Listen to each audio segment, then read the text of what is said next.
Hello everyone, welcome in my YouTube channel. कैसे हैं आप सब? आई होप कि आप सब बहुत अच्छे होंगे।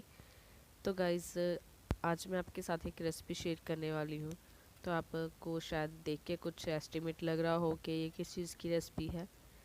तो जैसे कि मेरा जो फ्राई पैन वो पूरा जल चुका है, तो आप शायद पता कर ही चुके होंगे अब तक कि ये मैं क्या कर रही हूँ। तो चलिए आपके साथ जो आगे रेसिपी है उसको शेयर करती हूँ देर ना करते हुए।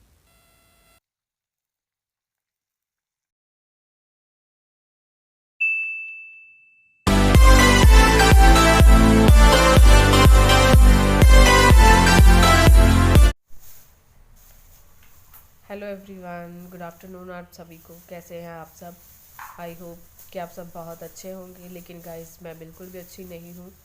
2 दिन हो चुके हैं, मेरी तबीयत बहुत ज़्यादा ख़राब है क्योंकि मुझे फीवर हो रहा है, तो इस वजह से तबीयत ठीक नहीं है मेरी। तो एक्चुअली हुआ ऐसे कि परसों मम्मी आए थे मेरे पास, और क्योंकि यूवी काफ़ी ज़िद कर रहा था कि नानी आप आ जाओ, तो मम्मी आए जैसे ही तो थोड़ी भी देर बाद हमने चाय वाय बना के पी। और उसके बाद से जैसे कि बाहर मौसम बहुत ख़राब हो रखा है, धूप नहीं निकल रही है, तो हम सब ऐसे रजाई में बैठे थे और अचानक से मुझे बहुत ज़्यादा ठंड लगने लगी। ठंड तो मुझे सुबह से ही लग रही थी, तो लेकिन मुझे ऐसे लगा कि ठंड बहुत ज़्यादा है, इस वजह से मुझे ठंड लग रही है। मैंने बड़े कपड़े वपड़े डाले हुए थे, मैंने डबल डबल, और उसके बावजूद भी मुझे ठंड लग रही थी। तो जैसे शाम को मम्मी आए, हमने चाय बना के पी, उसके बाद से अचानक रजाई में बैठे बैठे मुझे बहुत ज़्यादा ठंड लगने लगी। और जो कि बॉडी में पेन होने लगा मेरी सारी में। तो फटाफट से यूवी के पापा को हमने फ़ोन किया और उनसे मैंने मेडिसिन मंगवाई। तो मेडिसिन लेके आए वो, तो थोड़ी देर में राहत तो हो गई थी मुझे फ़ीवर से। लेकिन उससे थोड़ी देर बाद फिर से मुझे वही चीज़ होने लगी, मुझे फिर से कंपन वाला फ़ीवर है जो वो होने लगा। तो एक दिन मुझे पहले भी हो चुका था, आई थिंक कि 2 हफ्ते पहले की बात है ये।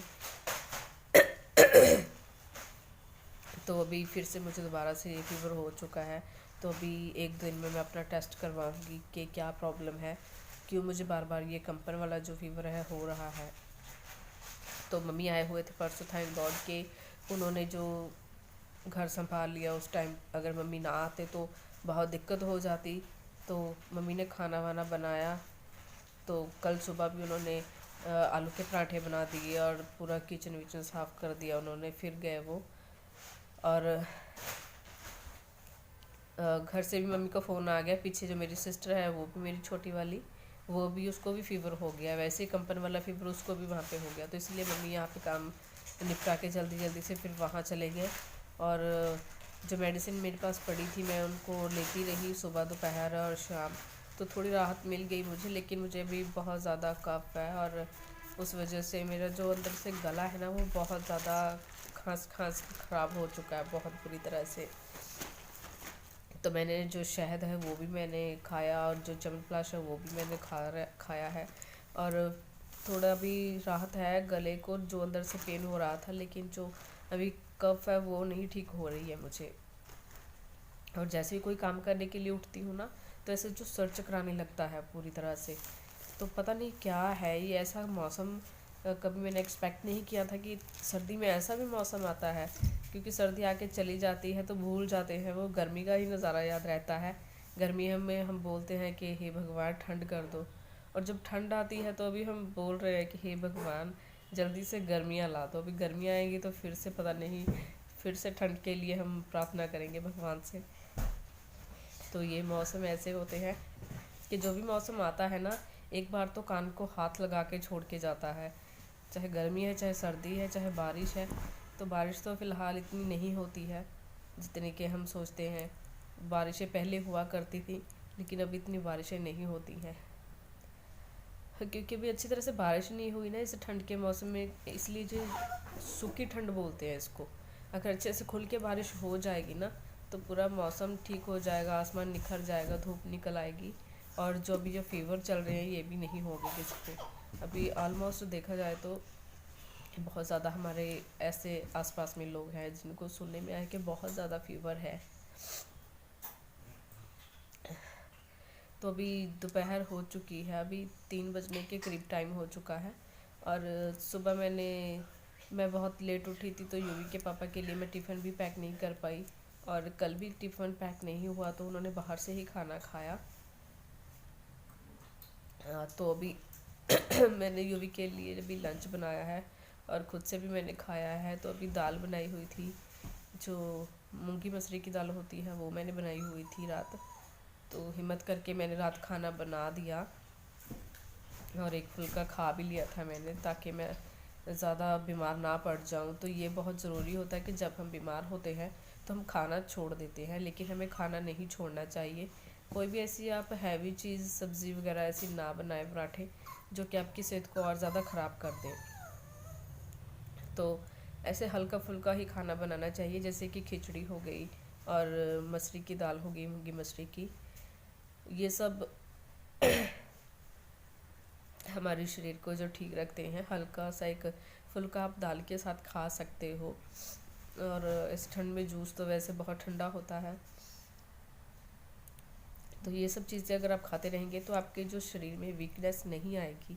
इस बात का आप ध्यान रखिएगा हमेशा से। और गाइस, अभी मैं बोल रही हूँ कि सर्दी बहुत ज़्यादा है, बच्चों को भी संभाल के रखिए और ख़ुद का भी ध्यान रखिए। ख़ास तौर पे लेडीज़ को अपना ध्यान रखने की बहुत ज़्यादा ज़रूरत है। तो अभी जो बर्तन वर्तन पड़े थे, मैंने गर्म पानी किया और उनको मैंने धो दिया है। और अभी जैसे कि मैंने आपको दिखाया है कि मैंने जो मलाई मम्मी दे के गए थे, काफ़ी मलाई उन्होंने इकट्ठी करके रखी हुई थी, तो मुझे देख के गए वो कि इसका घी बना देना। और वो घी मैंने बना के भी रख लिया है, क्योंकि मम्मी के पास दूध लगाया हुआ है उन्होंने, तो उन्होंने काफ़ी मलाई इकट्ठी कर लेते हैं। तो उन्होंने वहाँ पे भी जो घी है वो निकाला है देसी, तो मैंने भी वैसे ही निकाल दिया जैसे जैसे मम्मी बता के गए थे। तो जो टिफ़िन होता है वो आधा टिफ़िन भर के मैंने रख दिया है अभी। तो गाइस, अभी जैसे कि यूवी भी यहीं पे है, वो आसपास में खेल रहा है। तो गाइस, यहाँ पे ली है मैंने मलाई। मैंने जो एक स्टील का टिफ़िन होता है वो फुल भर के मैंने एक मलाई कर लिया है और उसको मैंने एक फ्राई पैन में डाल दिया है। गैस की मैंने जो फ्लेम है उसको ऑन कर दिया है और अभी 1 बाय 1 करके स्टेप बाय स्टेप हमारा जो घी है वो आपके सामने ऐसे निकल के बाहर आ जाएगा। और जो हमारी मलाई है वो जलते हुए नीचे लगती रहेगी और जो हमारा घी बनता जाएगा वो तैरते हुए ऊपर आ जाएगा। तो खैर, जो देसी घी होता है वो सेहत के लिए बहुत ही बेनिफिशियल होता है। अगर घर का बना हो तो और भी अच्छा होता है। तो अभी देखिए, हमारा जो इस क्वांटिटी में यहाँ तक निकल के घी आ चुका है। एक फुल क्रीम थी, जिससे कि कम से कम हाफ टिफ़िन तो निकलना चाहिए घी का। और जैसे ये हमारा ये घी बन के तैयार हो जाएगा, मैं इसको निकाल लूँगी एक टिफ़िन में और इसको बाद में हम किसी भी तरह से खाने में यूज़ कर सकते हैं। और ये देखिए गाइस, अभी जो गैस है मैंने उसको बंद कर दिया है, क्योंकि हमारा घी बन के तैयार हो चुका है और मैंने इसको ठंडा होने के लिए रखा हुआ है। तो जैसे ये ठंडा हो जाएगा, मैं अभी इसको एक बर्तन में निकाल लूँगी। और मैंने ये वाला स्टील का टिफ़िन लिया है, तो अभी मैं इसको एक छलनी की हेल्प से अभी इसको इसमें निकाल लूँगी। मैंने जो ठंडा कर लिया था घी, लेकिन थोड़ा बहुत कहीं पे कमी रह गई और वो थोड़ा बहुत गर्म था, जिससे कि मेरी जो चाय वाली छलनी है वो पिघल के जो इकट्ठी हो गई है एक साइड से। और कोई बात नहीं, चलो मेरे पास वैसे भी एक्स्ट्रा पड़ी है छलनी। तो जो घी है उसको मैंने ऐसे करके निकाल लिया है छलनी की हेल्प से, ताकि इसमें कुछ एक्स्ट्रा चली ना जाए, जो इसमें जो बना होता है नीचे लगा होता है तले पे। तो बिल्कुल साफ़ सुथरा जो घी है वो निकल के हमारा तैयार हो चुका है। हाफ़ टिफ़िन मैंने एक्सपेक्ट किया था और हाफ़ टिफ़िन ही जो घी निकल के तैयार हुआ है। और गाइस, हम इसे खाने में कहीं भी यूज़ कर सकते हैं। इससे खाने का टेस्ट बहुत ज़्यादा बढ़ जाता है। और सर्दियों में तो जो देसी घी है वो खाने का कुछ अलग ही स्वाद होता है और हमारी जो शरीर है उसको गर्माहट लाने में भी देसी घी बहुत हेल्प करता है। और इसके अलावा गाइस, जो फ्राई पैन में अभी जो जला हुआ आप मलाई का हिस्सा देख रहे हैं, ये भी बहुत ही ज़्यादा बेनिफिशियल होता है। जो भी लेडीज़ ऐसी हैं कि उनको अनवांटेड प्रेगनेंसी हो गई है, तो इसमें से 1 चम्मच लेके उसमें आप शुगर या फिर शक्कर वगैरह आप उसमें ऐड करके इसको खाइएगा। तो आपको जो पीरियड्स है वो आने स्टार्ट हो जाएंगे और जो आपकी अनवांटेड प्रेगनेंसी है वो भी ख़त्म हो जाएगी। तो जो लेडीज़ प्रेग्नेंट हैं वो ऐसा मत कीजिएगा। अगर आप अपनी इच्छा से प्रेग्नेंट हुई हैं, ये उनके लिए मैं बता रही हूँ जो कि अनवांटेड प्रेगनेंसी जिनको हो जाती है। जो कि बच्चा नहीं चाहते हैं लेकिन फिर भी प्रेगनेंसी हो जाती है, तो उनके लिए मेरे ये सुझाव है कि सिर्फ वही इनको लें। और गाइस जैसे कि अभी आपने देख लिया है, तो इस तरह से मैंने अपना जो देसी घी बना के तैयार किया है। आप अपने घर में किस तरह से देसी घी निकालते हैं, मेरा आपको मेथड कैसे लगा देसी घी बनाने का, तो प्लीज़ मुझे कमेंट बॉक्स में कमेंट करके बताना मत भूलिएगा। और अगर आपको वीडियो अच्छी लगी हो तो गाइज़ लाइक करना मत भूलिएगा।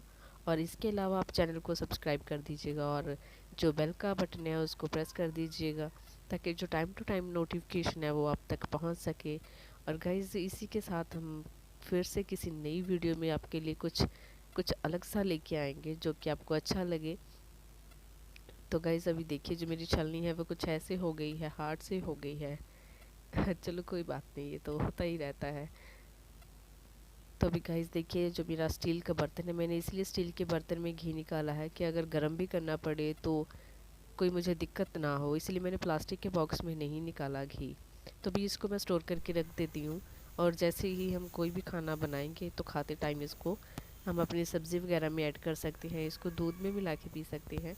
बहुत ही बेनिफिशियल होता है ये, बच्चों को भी खिलाएं, बहुत ही ज़्यादा असर करता है। अभी जो छोटे बच्चे हैं, जो उनकी इनर पार्ट्स होते हैं, जो उनकी इनर बॉडी होती है, हड्डियाँ होती हैं, जो उनकी बोन्स होती हैं, वो काफ़ी ज़्यादा स्ट्रांग हो जाती हैं। छोटे बच्चों को जो अभी से इसको देना स्टार्ट करना चाहिए।